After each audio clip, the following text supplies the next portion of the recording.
You ask Tiger to solve. This deals with linear equations with one unknown. The final result is a equals -1. Let's solve it step by step.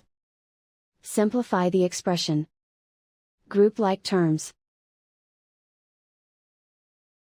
Simplify the arithmetic. Group all a terms on the left side of the equation. Subtract 7a from both sides.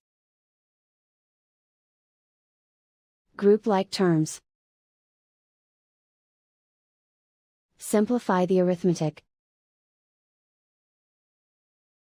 Group like terms. Simplify the arithmetic. Group all constants on the right side of the equation. Add 3 to both sides. Simplify the arithmetic.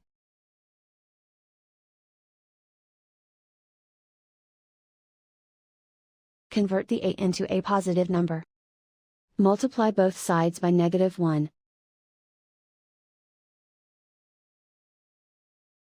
Remove the ones.